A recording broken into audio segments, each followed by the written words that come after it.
Hello and welcome to the Albion Obsessed podcast. You are joined today by just the two of us.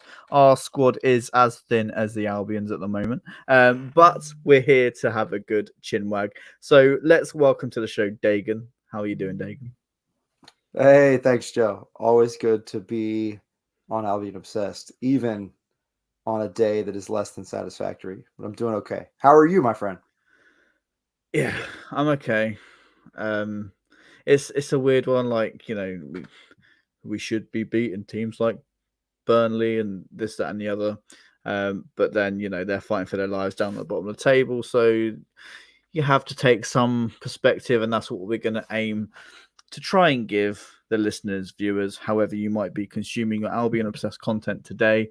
But let's start with some good news that happened throughout the week that Jack Hinshelwood has just penned a new deal, I think to 2028, Dagan. Is that right? That sounds right to me. Yeah, so I think that's absolutely massive news. How do you react to that, Dagan? I'm pleased. It's good to have him signed. He was not a guy I imagine was going elsewhere imminently. Perhaps his eyes get wide if he has another year like he was off to having this season. I mean, I think you could argue he's been our best fullback Yeah, in either side yeah, this season. Given that that's not his natural position, that's quite a claim. But I think it's a fair one. Purvis has struggled. Veltman has struggled. Lamptey has been intermittently okay, but mostly injured. Milner has not looked great there. Who am I forgetting? Barco, we haven't seen. He's yet another not ready guy. Not ready. What else am I forgetting? Who else am I forgetting? I feel like I'm forgetting someone. Igor. Haven't seen a ton of him at left back, but he's been fine. But I think Hinshelwood has been certainly the most productive in terms of goals and assists of that group. Purvis had 2 lightning strikes, but it's otherwise looked more pedestrian this year than we would have imagined. So, no, it's great to get Hinshelwood back. I'm eager to see him recovered and well and back in the blue and white stripes. Yeah, 100%. Really, really pleased to see him sign. Obviously, a local lad who's come through the youth ranks from age 10 all the way up to the senior squad. And when he was sort of in and around the squad at the end of last season, we were sort of thinking, could it be his breakthrough year? And then was included a lot in the summer series in the US, which you gratefully got to see 2 games of, which was awesome. So yeah, I think it's credit to him, credit to the work he's put in to get to where he needs to be, and it's credit to the club as well, because having a youth prospect come through and stay with the club and believe in the project and live on that Hinshelwood name, who has been quite sort of famous in the Brighton area, is really good. So yeah, and I agree with what you say. I think you saying that this is not his natural position, people want to see him in the central midfield role. But I don't really want to take him out of there anymore. I do genuinely believe he is our best right back and could be a very, very good fullback going forwards. So if that's a career shift that De Zerbi has seen for him, and it's something that he's enjoying doing, because, as you say, assists, goals, they've all fallen for him. So it's not like he's just defending or just getting stuck in defensively. It's a role where he's allowed to express all of his talents all in one go. So yeah, I'm really inspired by that sort of new contract that he's got, and hopefully we can see him next season. And I think was it Mark O'Mahony who signed a new deal as well, and obviously came on for his debut. That's right. He got his hands dirty trying to drag somebody back there at the end. I don't know if he got a card or not for that, but he certainly picked up a foul. Yeah, we've seen great things playing with the second team. He's done quite well, scored a lot of goals.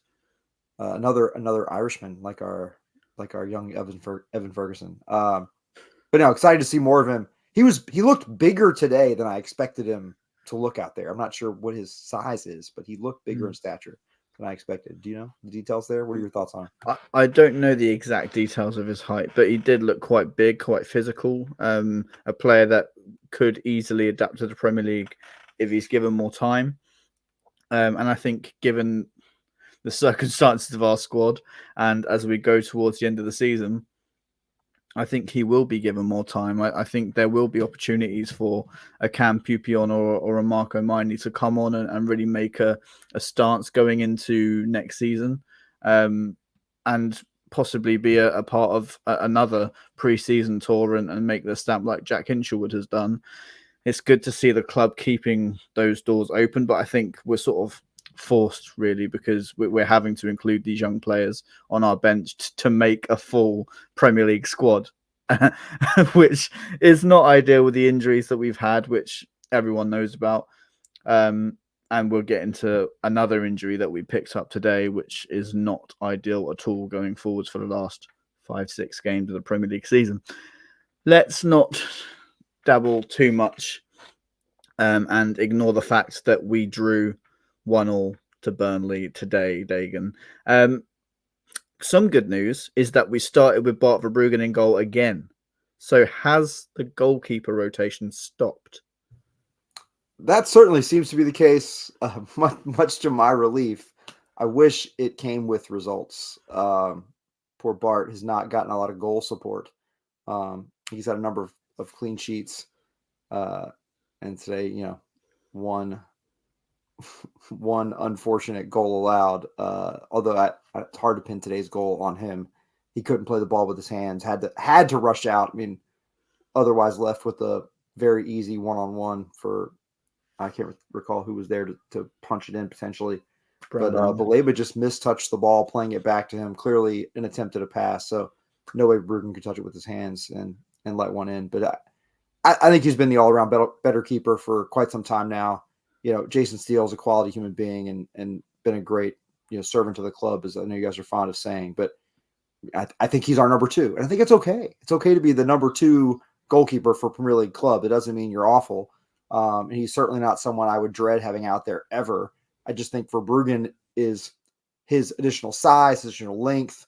And I don't think there's a lot of a difference in between the two of them with the distribution, where you might have argued Steele was ahead of him in that category early in the year.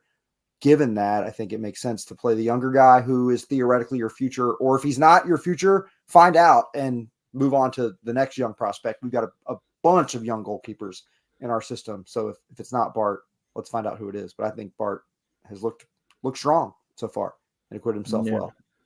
Do you think that maybe plays on Bart's and Jason's mind that they do have a plethora of sort of young goalkeepers coming through, that they could well lose their spot if they don't perform as we expect them to? I mean, that's a fair question. I mean, ultimately they're here and those guys aren't, right? I mean, so I think that's always the case. You're wondering about who's the next young talent, or I think in Brighton's case, like, who are we going to bring in? I mean, those guys that you named, for example, O'Mahony and Pupion, like, sure, they could get that opportunity, but I think it's more likely that they don't get that opportunity right away and that we bring someone in who's readier. I think most of us would hope that's the case. Now, with the goalkeepers, I think we have some capable guys right now, and I think Rushworth is in a good spot for him. I think he probably would seem to be the next in line. Some might say Sherpin, but he's been battling some pretty significant injuries and missed most of the season. I think with a knee injury, if I'm not mistaken. He's a big guy. But again, I'm not sure any of the guys in our system as yet have the ball playing ability of Verbruggen or Steele. And as long as De Zerbi's with us, it would seem those guys have a firm handle on the roles. But also I haven't watched a ton to say otherwise about the other guys, but at least that's my initial thought. What about you? What are your thoughts about the pressure that might be on those guys from those external players within our system? I always wonder, first of all, about Tom McGill. I think he's sort of 22, 23-ish. So he's getting on towards not being a part of our under-23 system and being a number 3 goalkeeper of a Premier League side. He's played a few under-23 games this season, probably just over 10, maybe less. I don't know. I don't know the exact number.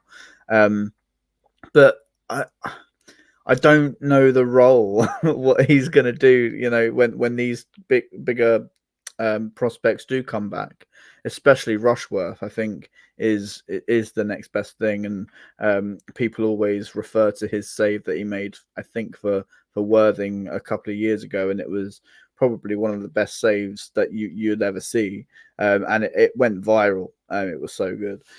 So this is a guy with huge talent and huge eyes on him as well.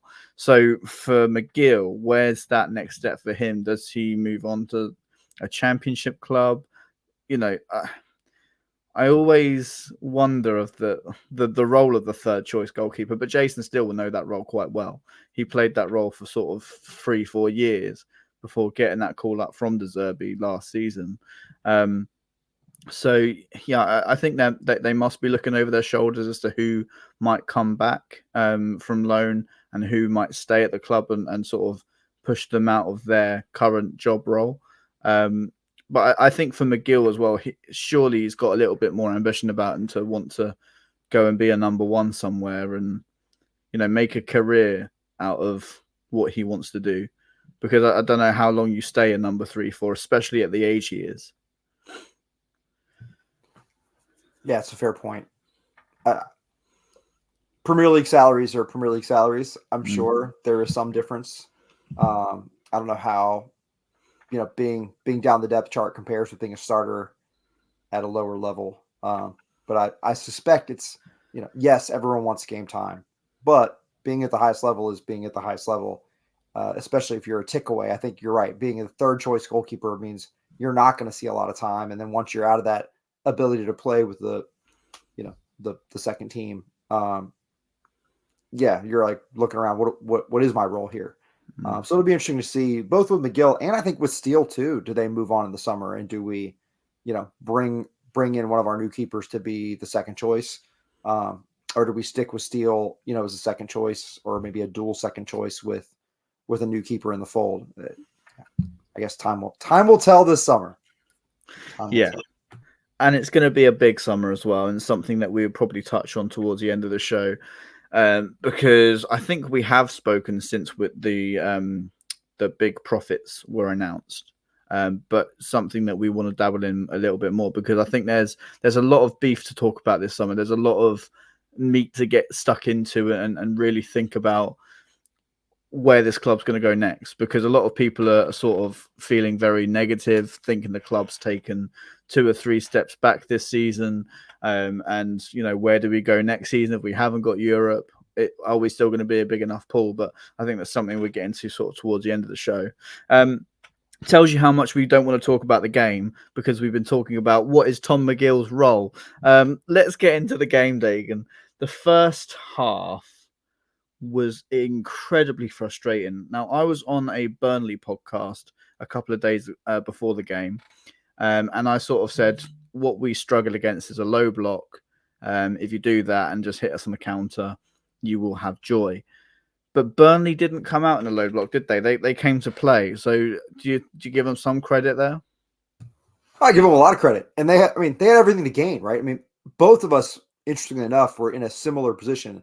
They're fighting to avoid relegation. We're fighting to avoid missing Europe, more positively to reach Europe, and more positive for them to stay in the Premier League. The draw was satisfying to no one, so they weren't content to sit back and try to eke out a draw or to hit us on the counter. Fair play to them. I really,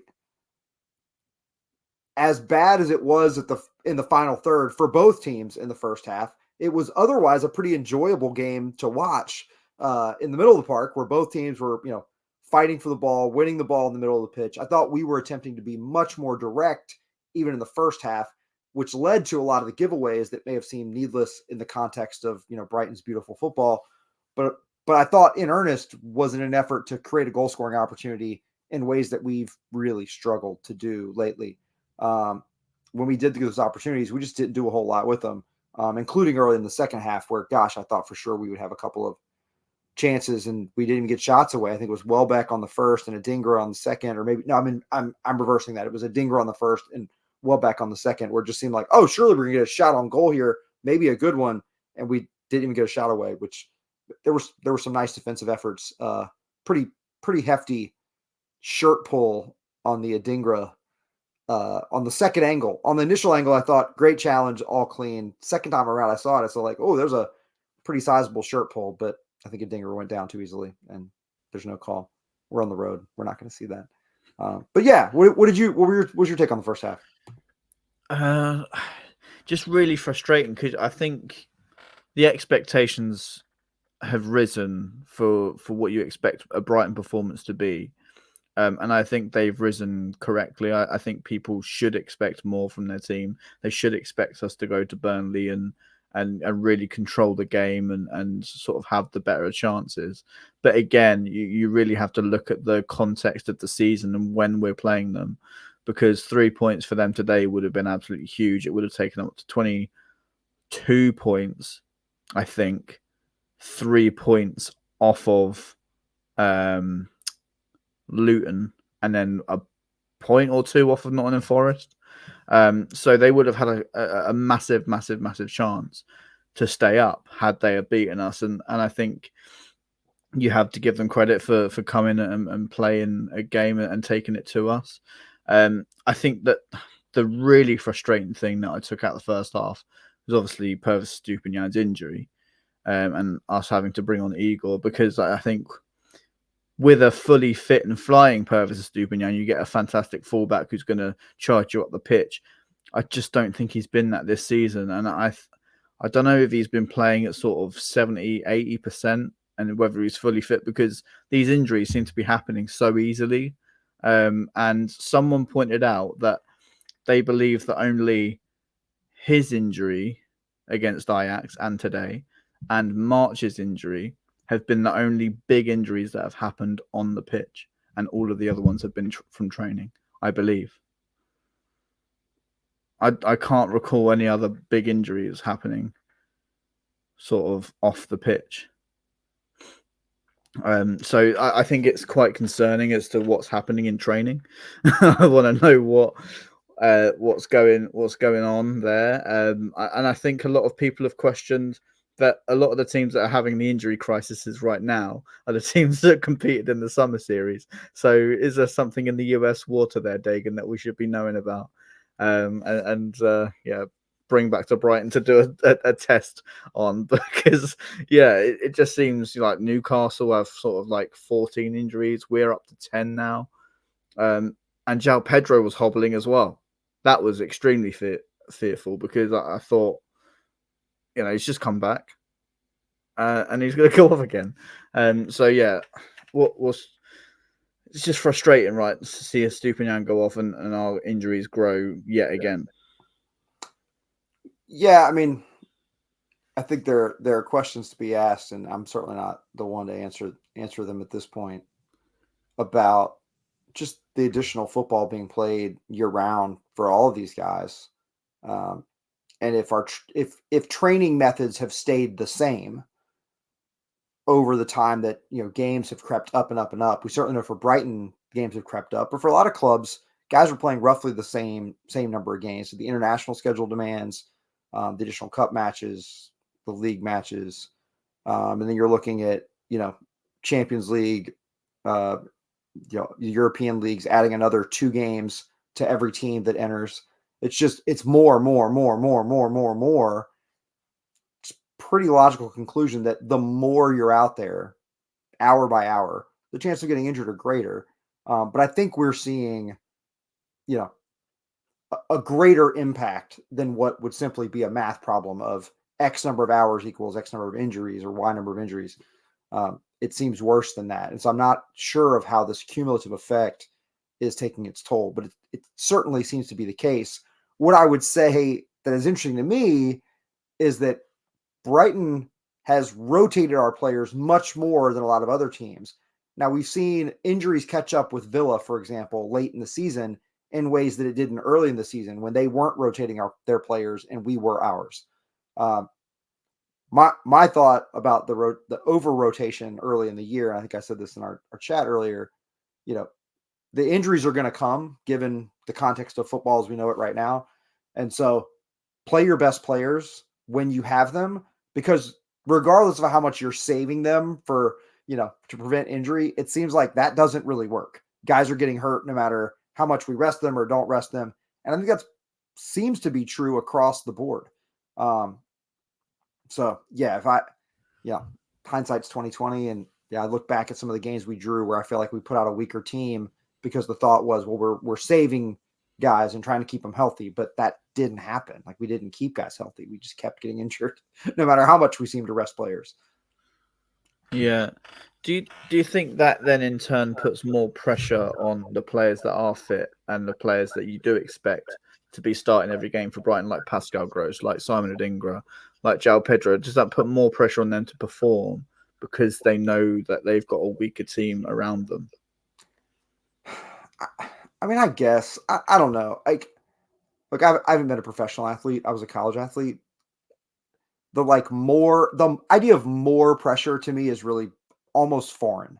I just feel like the way you internalize and experience pressure in sport, it's sort of either you experience it or you don't. Like, yes, if there's a really, really big moment that's pivotal to get you advance to a next level, like, yes, you're going to feel it, right? If you're playing the FA Cup semifinals, you feel more pressure because of the moment. But I don't know about game to game. Oh, this guy's injured or that guy's injured.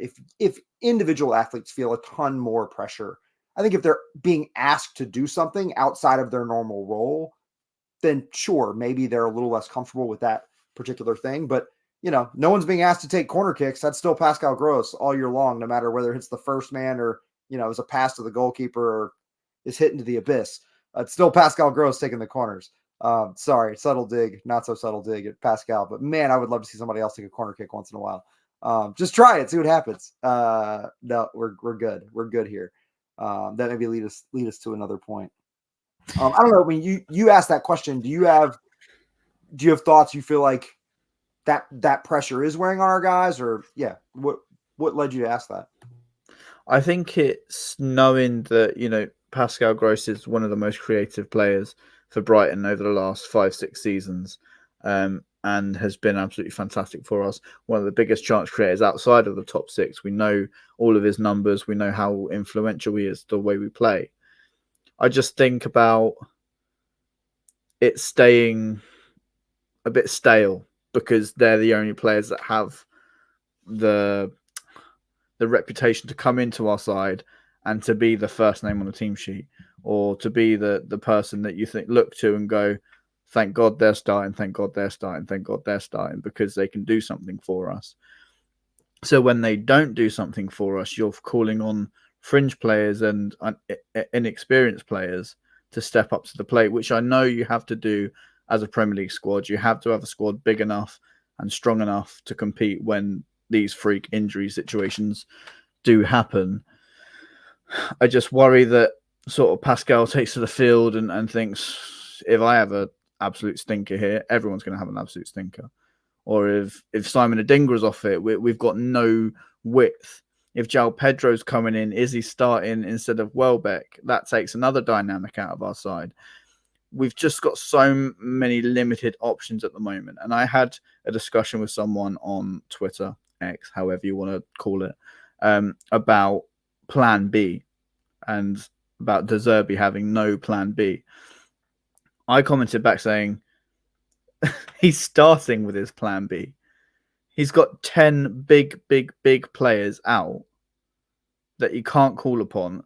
Solly March would be in there every time. Matoma would be in there every time. And Ciso would be an impact player off the bench. Need I go on? I just feel like we're having to start with De Zerbi's plan B and adapt as we go on. And people are saying De Zerbi's not adapting. De Zerbi's not doing this. De Zerbi's not doing that. Look at the resources he's got before you start questioning the man. Yeah, I mean, I certainly think you're right in that he's starting with personnel plan B. I think the critique that comes his way is because he doesn't come with a tactical plan B, even though he has personnel plan B. It's like when we have the preferred personnel, the system is tailor-made for those guys, and we have the right personnel to implement De Zerbi ball in a way that is beautiful and attractive and produces goals. Might hemorrhage a few on the other end, but does typically produce goals and a lot of really good chances. When we don't have the right pieces, for example, not having a single winger on the pitch, which has been the case when we didn't have a Dingra at points this year when he was in AFCON. But we insisted upon sort of trying to play the same possession-based style where we dominated the ball, but really didn't produce much at all in the center of the park because defenses could load up in the center of the park because we didn't really offer a lot of threat out wide because we didn't have any pace out there. I mean, we had Gross floating around as a winger. We had Milner as a winger at points this year. We've tried Lamptey at a winger, and while he is pacey, he doesn't really do a whole lot with the ball at his feet. I mean, it's just it has been plan B in terms of personnel. I think we've been short on adaptation.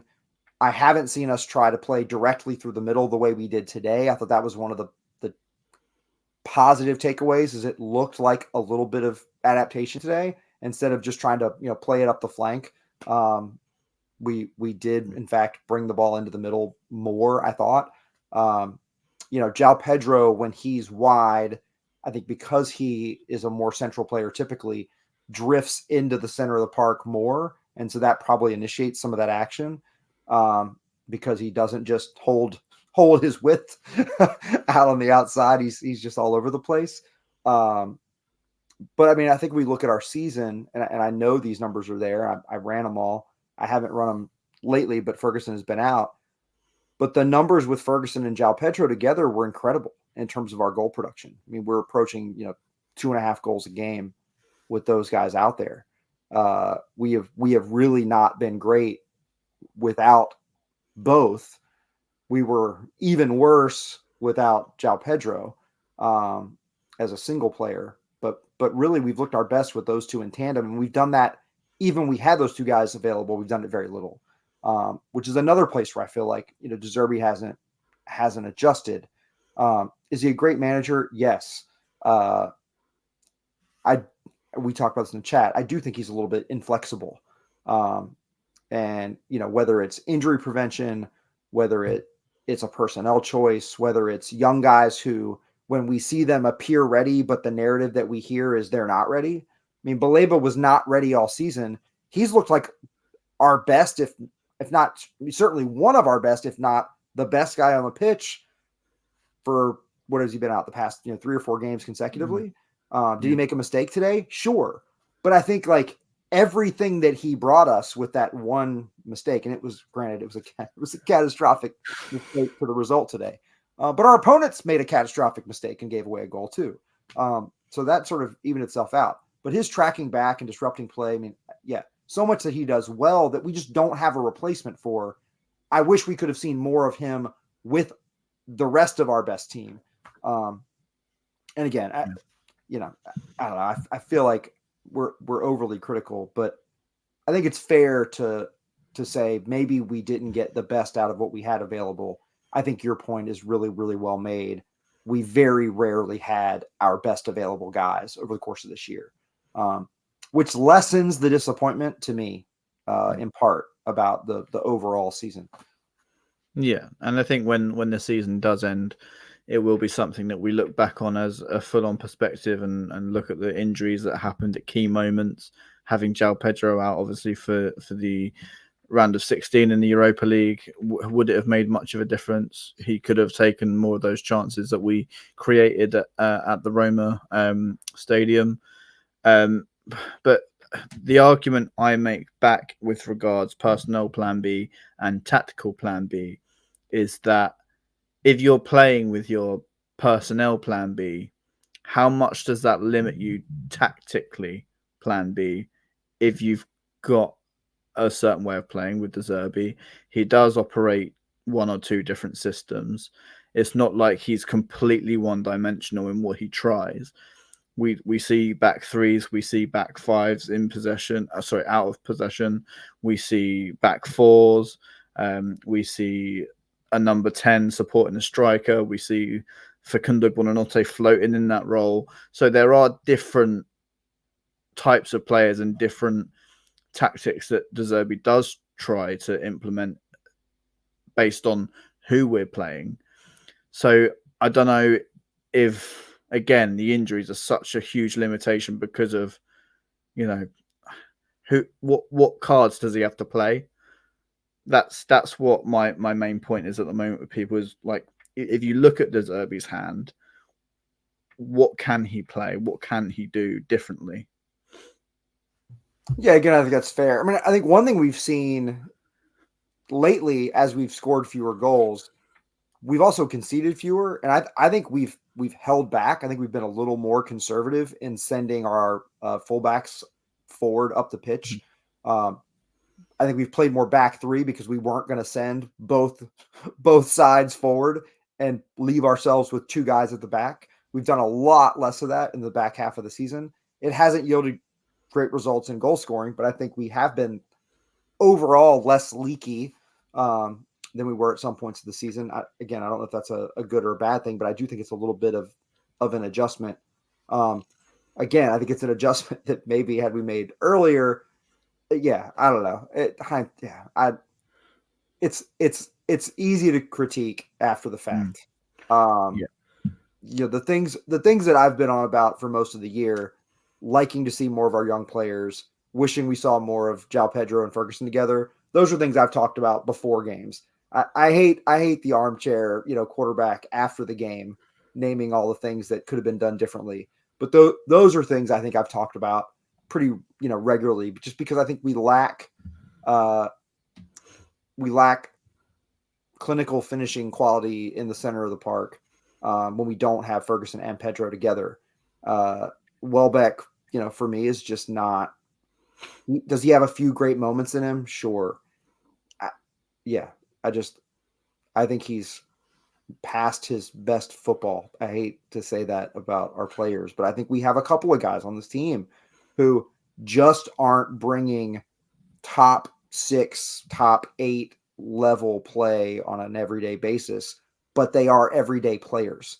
Milner was not an everyday player, but he played most of our games in that middle patch of the year before he got hurt. And I don't think he was a real asset. Lallana played a half of many of our games. I don't think he was a huge asset. Welbeck has been our go-to striker. When you look at starting strikers across the Premier League and Welbeck's results over the past 2 years, he has not produced like a starting striker. That it's tough to win games when you don't have one of those guys. When you look at Chelsea's struggles, right? I mean, it's been in large part because they haven't had clinical finishing from the striker position. It's just hard to produce, results. Arsenal is a little bit of an exception there, where they've sort of been, goal scoring by committee, but that they also have a huge payroll and an incredibly deep and talented team with lots of goal scoring options that we don't really possess. One of their goal scoring options is a player that we cut bait with and sent their way in the middle of last season. And he's done quite well for them with some key plays along the way. Our friend Leo Trossard. Yeah, man. I don't know. I see both sides, which probably isn't pleasing for anyone to hear, but I do see both sides. I see we could be better, but I also see, as you're pointing out, like what could we have reasonably expected to do with all that's gone against us this year? And it's a fair question. I think when you really, really look at it in detail, it's that you can see Roberto De Zerbi trying new things. You can see him trying to adapt with the squad that he's got available to him with a very limited time left this season to implement something new. It took him a little bit of time to implement his style when he first came into the job. It wasn't instant results, and we scored 3 at Anfield in his first game, but it did take time. So I think as much as De Zerbi has to adapt, the players have to adapt at the same time, and I think it's quite a difficult thing to line up at the same time. I think it's quite a hard thing for a manager to get his points across and then to say, right, go out against Burnley and do exactly what I just said, even though that's different to what we've done last week. So I think if you really do look at the details, that there are slight changes that we can see, like you say, with conceding less goals, being a little bit more compact, being a little bit more sort of, use the word boring, and just trying to grind out results at a really important time of the season, because yeah, it is exactly that right now. It's crunch time. And if we want Europe next season, it's not completely off the cards. People are saying it is, and people are saying the season's done. I'm pretty much in the season's done camp. I know you're not going to like that, Dagan. But like you said before we started recording, I'll let you do the numbers. Actually, you tell people what point were we at last season and where are we at now? So as we sit, and we're not at the end of game week 33, though we're almost there. We are 6 points. I guess this will be true. We will be 6 points out of sixth place at the end of game week 33. Last year, at the end of game week 33, we were 5 points out of sixth place, which ultimately is where we finished. Now, there's some other factors in there. We had some games in hand at that juncture. But late in the season, we were a couple of results off of where we needed to be.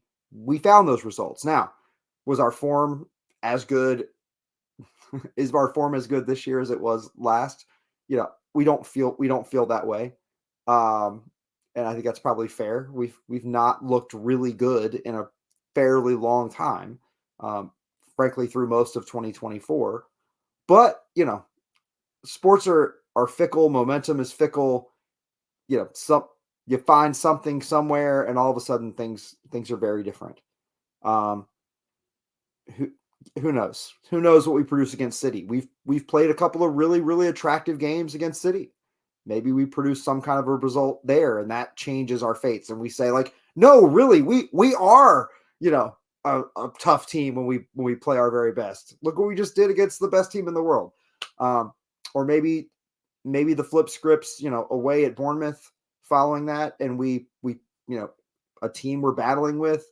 I mean, we still play Bournemouth, Chelsea, Man U, and Newcastle, right? 4 of the teams that we're battling with in those European spots, we have games against. So, I mean, those are all 6-pointer type games where we get a result, things can change. Again, I understand the pessimism. I understand why there hasn't been a lot to give us hope. Going into the second half today, I had a lot of it. I'll return question to you, Joe. We haven't talked about the second half really. How did you feel about the second half, how we came out? Did you notice any discernible difference from the first? We probably should wrap up our burn of the game discussion. Yeah, that's true. That's true. Before we get sidetracked into something else. Obviously, it was a very, very, very, very funny goal to score, and it couldn't have been handed to us better. I don't know what Muric was doing. If that had been Jason Steele or Bart Verbruggen, there would have been calls for their heads, I would imagine, from our fan base, because we know how they react. Yeah, I think you saw again a team that are fighting for a European spot, trying to get a grip of the game whilst battling with a team that are fighting for their lives down at the bottom. And I think that's a very weird contrast to put into a game. And it just makes for there were moments where we played our beautiful football. There was some lovely one-touch passing moves that produced some really good chances that we definitely should have done better with. But the majority of the game for me was just frustrating and scrappy, and just a real battle. And I think any Brighton fan that has been watching long enough, or has watched a lot of football, knows that if you go to Turf Moor, it's not going to be an easy walkover at all, especially with the football that Company has them playing. I think the way Burnley performed today was not a true reflection of the league table. It's crazy that they haven't picked up more points playing that way. So we absolutely have to give credit to Burnley. But again, when you look at us, you look in a mirror, you have to say you've got to do better in these games. You've got to go and put these teams to the sword and make a claim. And I just don't think we sort of got that opportunity to really put stamp on the game or a stamp on the league table today. And I think it's going to be a missed opportunity when we look back at the Burnley home game, the Sheffield United home game, the Burnley away game, all of these games that we've drawn, Everton at home as well. We're just going to be incredibly frustrated with ourselves. And yeah, there's lots of missed opportunities this season, which I think is going to be a brand for this whole season, just missed opportunity. Yeah, the season of disappointing draws. That's been my mantra all year. I just feel like that spell in the middle of the season where we hit, a number of draws that just felt like losses. It's hard to recover from those. I think in many ways those are more gut punches than the devastating defeat where you just feel like we got outplayed. Even the 4-0 to Luton, it just felt like they were a juggernaut that day, right? Like everything went their way and they pounded us. Similar to the Everton game last year where we lost 5-1. I mean, that happens, and it happens even to good teams, but it's just when you have this perpetual, like, man, we just can't seem to eke out a close one. It's just painful. It is really and truly painful. I felt with every fiber of my being, for whatever reason, that we were going to find a way through today. And when that, ball went backwards from Baleba and ricocheted into the goal, I just, head in hands moment, just soul crushing, because it didn't feel like in the second half they produced a lot of really great chances. In the first, they had a couple that felt like they should have been goals. I mean, both teams, I think, left a lot on the far post. Balls that came through as really excellent crosses that had someone found their way onto the end of could have been goals, and the defending being lackluster at the far post wasn't punished for both teams. You expect that of a team sitting 19th. You would hope for better, perhaps, from us. But just not all the parts clicking together. Which, again, byproduct of injury, maybe byproduct of not playing consistent lineups more when we had the chance to. That's a fair question too. Yeah. Are we at man of the match portion, Joe? Are we just going to salt this one away? Disappointing draw. Leave it at that. What more do we have to talk about for this game? Do you have more you want to say? I don't know. I don't know if I've got anything more to say on the game. I think we've just been incredibly lucky to come out of the game with something. I think we could have still been playing now and not scored an open play. If you span a game over 5 hours, there's every chance that we would have got a penalty or something. But honestly, I think we could still be playing right now and not score. So it's just, yeah, it's concerning when you're looking a little bit toothless, and when those chances do fall, that you're wasting them and blazing them over the bar, or not hitting it straight at the keeper, or not hitting it hard enough and stuff like that. It's just really, really frustrating. And you see the club posting midweek, oh, look, Ansu Fati's on fire in training and he's planting balls in the far corner here, there and everywhere. And then as soon as he gets onto the pitch, he looks like he couldn't, hit a ball harder than 10 mile an hour. Was really frustrating. And, when you're calling for players to come off the bench and change the game, and you've got, I thought, I just don't think our bench did enough. But I think what we do have to do is give a shout out to the youngster Marco Maini for coming off the bench and making a little bit of a stamp on the game, and showing that he could well be a very capable Premier League player in months to come. Don't you think? Yeah, I mean, I'll say I didn't make as much note of him, and I'm not sure even what minute he came on. For me, the standout among the subs was Bordonate. I thought he looked up for it. And yeah, I mean, I think he's been one of our better players over the back half of the season. I'm certainly not, the top maybe handful, but certainly, if you're putting together a who's your first 11 of the second half among the guys who've been healthy, I think he deserves a place there. Yeah. Just because he's been relentless, dogged, aggressive, not afraid of a take on. And he creates opportunities. And yeah, I feel like we're lacking for guys who just can do something with the ball in space. Baleba really impressed me, I guess, on the half turn today. I found him found him really checking his shoulders and feeling out when he had time to turn and take the ball up the pitch. And I think, yeah, he's going to find an assist here soon with those drives up the field. Just wish it would have been today. Yeah. I guess in true Albion Obsessed fashion, Dagan, we're going to have to do player of the match. So who is your Albion player of the match for the 1-1 draw against Burnley? If not for the gift of a goal, it would probably be Baleba.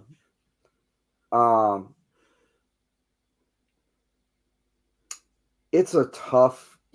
It's maybe the hardest game for me. You could make a shout for Bart. Yeah, I mean my medal stand is probably Bart, Baleba, and Motor. I think I'm going to give it to Motor. That free kick was maybe our most threatening moment.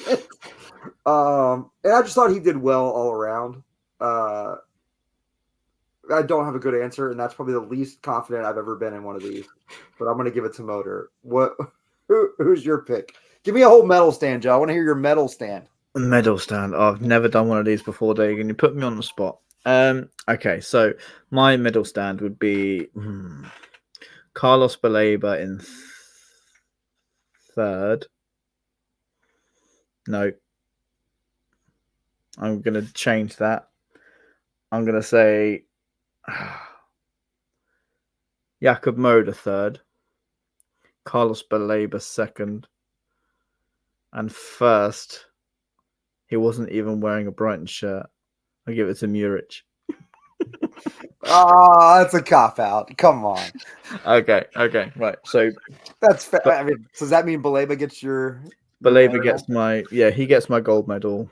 Moder with silver. So he gets man of the match for both teams then. Yeah, go on then. Why not?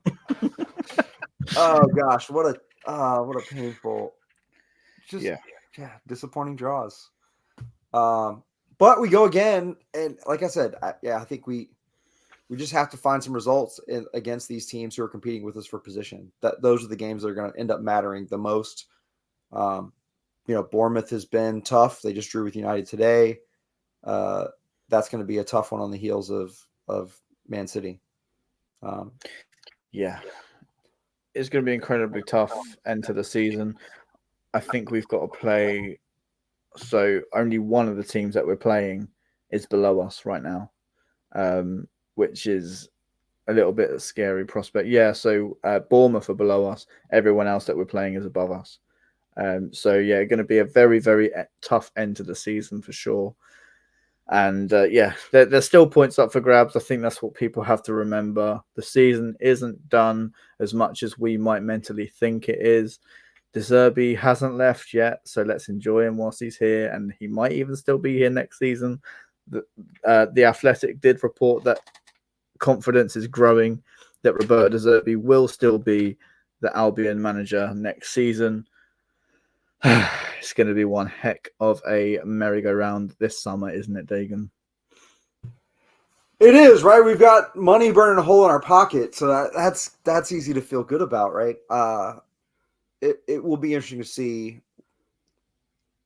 where we spend the money, how many sort of typical Brighton developmental players we bring in for the long game, and it will be especially interesting to see how many, João Pedro like closer to ready now players, if not fully ready now players we bring in. Some of that may hinge on whether De Zerbi stays or goes. If De Zerbi stays and we feel like he's our guy, I would have to think that we give him a little bit more direct input on at least a couple of the signings for him to say, give him $50 million and say, how do you want to spend this $50 million? We're going to leave this up to you. If these are not guys who ever appreciate and value, but they are going to help us win, let's do it. I would rather do that than what we did this year and go pursue a loanee that is a rehab project. That just was a tremendous risk. Now, I know all it cost us was the money we were paying in salary, but yeah, given what we've ended up with in reserves, would have loved to, as we've said before, have stretched ourselves for a Palmer or Kudus. I feel less so, because if he was holding out for a small release clause, there was just no way we were going to do that. But yeah, left-footed right winger has just been the biggest hole, I think, for me. And obviously experienced, CDM type. It'll be interesting to see. Do we go get another CDM? Right now we still only have one, and that's Baleba. What happens with Pascal Gross? Does he want to go back to Germany now? Or is he going to stay for another year or two before he starts his retirement back to Germany tour? I mean, that's a real thing that's going to happen eventually. Do we hang on to Purvis, or does he move along? Do we hang on to Adam Webster, or does he find an opportunity with a team that's coming up to the Premier League or maybe a championship side? Same question for Steele. I mean, there are a lot of unanswered questions going into this offseason. Will Lamptey be a Brighton player at this time next year, or even in January? Yeah, lots of questions. And then who will be those targets that we pursue? Follow the transfer rumor tracker up soon to keep tabs on that. What are your thoughts, man? How are you feeling? I remain ever optimistic. I know you're a little bluer about our prognosis.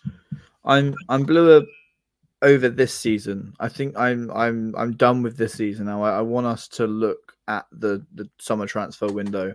I want us to open that war chest of money that we've got, as you say, burning a hole in Tony Bloom's pocket right now, because it's been quoted that he wants a big summer transfer window.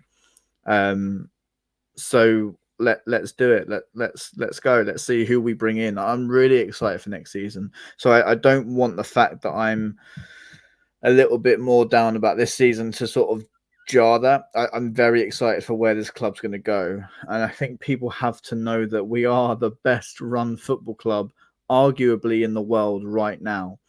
And I had an argument with someone. I couldn't believe it. A Brighton fan saying that we are not the best run football club in the league, and that the best run football club is the team that win the league. That's not the case. They're financially backed by a massive state, billionaires, trillionaires even. They've got the money to bring in Haaland, De Bruyne, people like that to win them the league. Liverpool backed by big money. Arsenal are backed by big money. So we are still the best club in the country right now in terms of how we're run. And if anyone doesn't trust what Tony Bloom and Paul Barber are doing at the helm of this football club, they really need to give their heads a wobble, because we're in the healthiest position a football club could ever be in. People still saying, we're the next Leicester, we're the next Southampton. To that I say, shut your mouths. No, we are not. Look at the state that they were in. Look at the state that we are in. It is much, much healthier than that. Yeah, I mean, the long-range perspective taking here too, last year was our best ever season, finishing fifth. We went to Europe. We won our group, a tough group. We could fall theoretically as far as 13th, which would be our third best season ever. That's how far we've fallen. It would be our second largest drop from year to year under Tony Bloom, but it would still be our third best season ever. The same would be true if we finished 10th or 11th or 12th. If we finish 9th, which I think is still very much possible, I think 10th is probably the most likely position, but I still think anywhere in that, truly 6 to 13 range is still possible. Do I think 6 is likely at all? No, I don't, because I just think the number of points when we're 6 points back and the teams ahead of us, though they have lots of games against each other and us against them, it just seems unlikely that all of the teams will fall back to us. Certainly someone will surge forward, but I think it's not unreasonable that we could find 8th. It really isn't. If we win some of these head-to-heads, I know it doesn't seem likely that we will, but it's still very much in play that we could. and we could be talking about, hey, this was our second best season ever, and how dire have things become if we fall back to that level? Like, not that dire. Like, the future is bright. The prophet you just named is real. The sky is not falling at Brighton. Like, it's just not. We've been hit by a bevy of injuries, the likes of which we could be talking about. We're in a relegation scrap because of all these injuries, but the team building that's happened has allowed us to at least stay where we are, still in the top 10. We may fall out of the top 10, but as of right now, we haven't been out of the top 10 in the entire time that I've been a Brighton fan. Going on 2 years now, we haven't been outside of the top 10. So the Brighton I know is a perennial top 10 team, on its way to being always a top 10 team and better. There's your optimism for the day, Joe. What else do you have before we reach the hour mark? I think exactly that, Dagan. I think you've summed it up perfectly. I think we've given this podcast a little bit of justice at the end, and given a little bit of positivity and back into the Brighton world, back into the Brighton space, and think forward to next season. And still think about what we've got left this season, because there's a lot left. I think the word I want to end on, and I don't want to be the Brighton fan that says, look how far we've come, this, that, and the other. All I'll say is perspective. That is it. So yeah, thank you for joining us on today's episode of the Albion Obsessed podcast. It's been quite fun to sort of dissect that and get out any lingering anger that we may have had, or anything along those lines. But if you have enjoyed, please do remember to like, share, and subscribe for more Albion related content. If you like football shirts as much as I do, I know you do, Dagan, for sure. You want to go to oneclopshop.com, enter code Albion Obsessed at checkout, and get yourself 10% off. 10% off. There we go. So yeah, all that's left for me to say, Tom, I'll do you proud. Wherever you may be, whenever you may be. We'll see you next time. Take care.